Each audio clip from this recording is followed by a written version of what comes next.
கண்ணனின் குட்டி குட்டி கதைகள் குட்டீஸ்களுக்கு.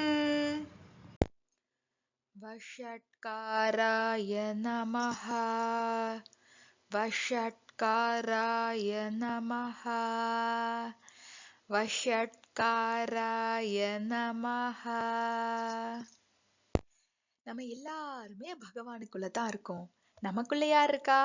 அதுவும் பகவான் தான். இப்ப வெளியில இருக்க பகவானும் உள்ள இருக்க பகவானும் எப்படி பேசிக்கிறாங்க அப்படின்னு பார்க்கலாமா?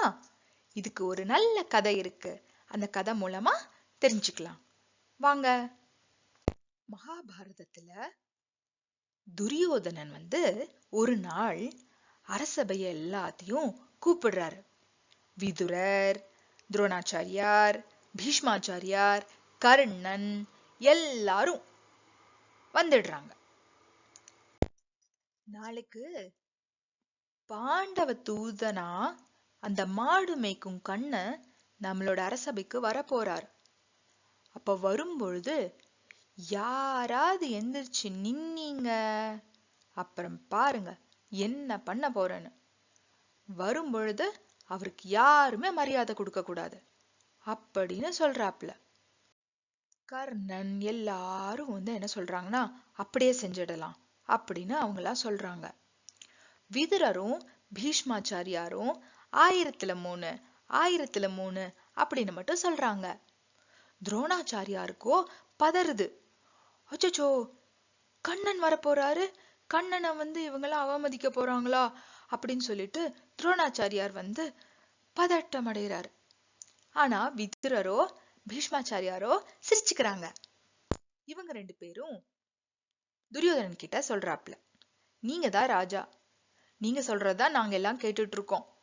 அதனால நீங்க என்ன பண்றீங்களோ அத நாங்க எல்லாரும் பண்ணுவோம் அப்படின்னு சொல்றாங்க.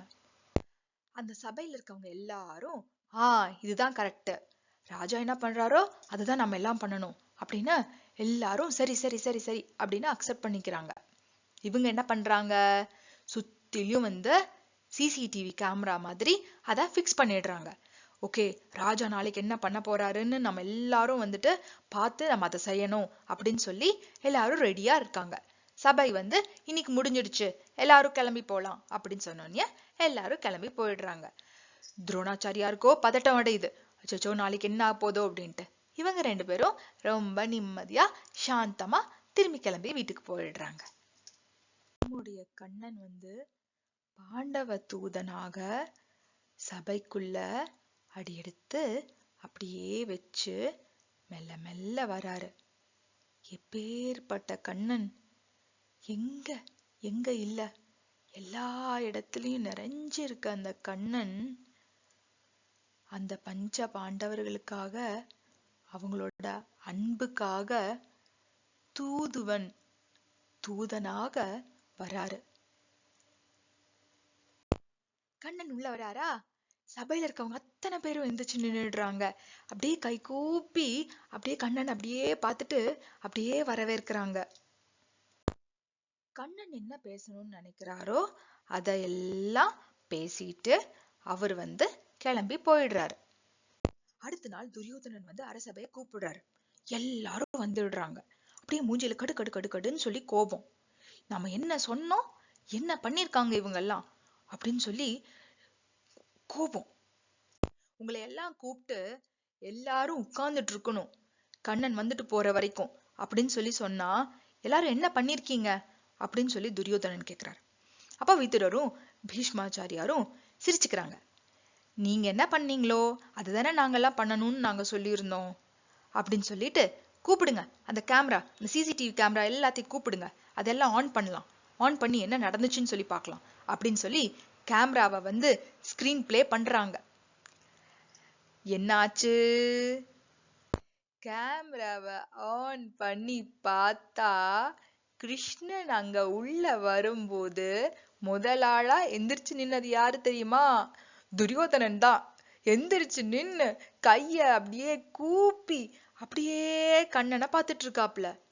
துரியோதனன் எந்திரிச்சிட்டாரு, ராஜாவே எந்திரிச்சிட்டாரு அப்படின்னு சொன்ன அடுத்த செகண்ட், ஃபிராக்ஷன் ஆஃப் செகண்ட்ல எல்லா அரசபையில இருக்கவங்க எல்லாரும் அப்படி டக்கு டக்கு டக்கு டக்கு டக்கு டக்குன்னு எல்லாரும் இருந்துச்சுன்னு எல்லாரும் கை கூப்பி கண்ணனை வரவேற்க ஆரம்பிச்சிட்டாங்க.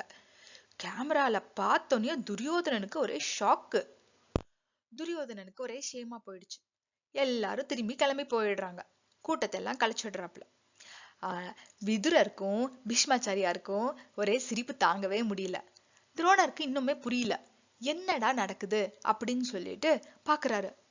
இவங்க 2 பேரும் சிரிச்சுட்டு 1000-3 அப்படின்னு சொல்றாங்க. என்னையா நடக்குது அப்படின்னா என்ன அப்படின்னு துரோணர் கேக்குறாரு. சகஸ்ரநாமத்துல 3வது நாமம் வஷட்காரோ. கிருஷ்ணர் உள்ள வரும் பொழுது கிருஷ்ணர் என்ன நினைச்சாரோ அதுதான் இங்க நடந்திருக்கு. கிருஷ்ணர் உள்ள வரும் பொழுது எல்லாரும் எந்திரிச்சு நிக்கணும்னு கிருஷ்ணர் நினைச்சாரு. அதனால துரியோதனனுக்குள்ள இருக்கிறது யாரு? கிருஷ்ணர் தானே. அப்போ கிருஷ்ணர் நினைச்ச உடனே துரியோதனன் எந்திரிச்சு நின்னுட்டாரு அப்படின்னு சொன்னாரு. ஒவ்வொருத்தருக்குள்ளேயும் இருந்து அவங்கள வழிகாட்டக்கூடியவர். இது ஒரு அழகான ஒரு எக்ஸாம்பிள்ல துஷ்யந்த் ஸ்ரீதர் நம்மளுக்கு எக்ஸ்பிளைன் பண்றாரு. இது எப்படி புரிஞ்சுக்கலாம் அப்படின்னு சொன்னா, நம்மளுக்கு எல்லாம் தெரியும் டிவியை எப்படி நம்ம ஆப்ரேட் பண்ணுவோம்? பக்கத்துல போய் டிவியோட பட்டன்ஸ் ஒவ்வொன்றா பிரஸ் பண்ணி ஆப்ரேட் பண்ணுவோம். தள்ளி இருந்த ரிமோட் மூலமா ஆப்ரேட் பண்ணுவோம். கரெக்டா? ஸோ இது எப்படி ஆப்ரேட் ஆகுது? டிவிக்குள்ள ஒரு சிப் இருக்கும், ரிமோட்லயும் ஒரு சிப் இருக்கும். இங்க இருக்க சிப் டிவிக்குள்ள இருக்க சிப்பை ஆப்ரேட் பண்ணும். ஆப்ரேட் பண்ணா டிவியில இருக்க சேனல்ஸ் எல்லாம் மாறும். கரெக்டா? ரிமோட் தள்ளி இருக்குது. எப்படி டிவி ஆப்ரேட் ஆகுது? இந்த 2 சிப்பு மூலமா கண்ட்ரோல் ஒண்ணு போகுது. கரெக்டா? இதே மாதிரி தான் வைகுண்டத்துல இருக்க அந்த பெருமாள், அதுதான் ரிமோட் மாதிரி. நமக்குள்ள உள்ள இருக்க அந்தர்யாமியா ஒரு பெருமாள் இருக்காரு பாத்தீங்களா? விஷ்ணவே நமகல பார்த்தோம்ல, அது உள்ள டிவிக்குள்ள இருக்க ஒரு சிப் மாதிரி. இங்கேயும் ஒரு சிப் இருக்கு. வைகுண்டத்துல இருந்து பெருமாள் ஒரு பட்டன் அமுத்துறாரு, இப்படி பண்ணுங்க அப்படின்னு சொல்லி அந்த கண்ட்ரோல் பண்றாரு. அங்க பண்ணும் பொழுது இந்த உள்ளுக்குள்ள இருக்க அந்தர்யாமியான சிப்பு என்ன பண்ணும்னா நம்மளை கண்ட்ரோல் பண்ணி நம்மளை செய்ய வைக்குது. அதுதான் பகவான் நம்மளை இயக்குறாரு அப்படிங்கிறது. வஷட்காராய நமக அப்படின்னு சொன்னா நமக்கு உள்ளிருந்து பகவான் அந்தர்யாமியாக வழிகாட்டுறாரு அப்படின்னு சொல்லி பொருள். One who shows direction from within. இத பராசரர் எப்படி எடுக்கிறார்னா, சர்வம் வசம் ஸ்வேச்சானுவர்த்தி கரோதீதி வஷட்காரஹ. எவர் ஒருவர் உள்ளிருந்து இயக்குபவரோ அவருக்கு வஷட்காரஹ அப்படின்னு பெயர்.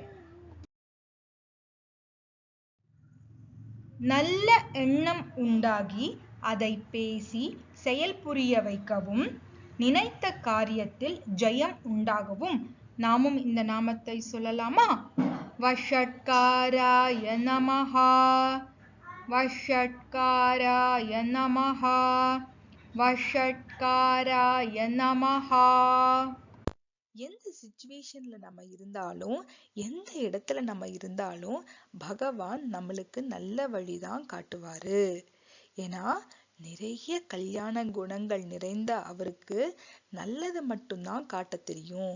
ஆனா அப்படிப்பட்ட பாதையில நம்ம செல்ல ஆரம்பிச்சிட்டோம் அப்படின்னு சொன்னா நம்மளுக்கும் அந்த கானம் கேட்கும், நம்மளும் அந்த பிரேமையில நினைய ஆரம்பிச்சிடுவோம். அப்போ நம்மளுக்கு எப்படி இருக்கும்னா இனிமையான வழிதான் நம்மளுக்கும் தெரிய வரும். இதுதான் நம்மளுக்கு வஷட்காராய நமக அப்படிங்கிற இந்த நாமம் நம்மளுக்கு சொல்றது. ஏன் நம்ம பகவானோட குரல் கேட்கணும், ஏன் நம்ம பகவானோட வழிப்படி நடக்கணும் அப்படிங்கிறத அடுத்த நாமத்துல நம்ம பார்க்கலாம்.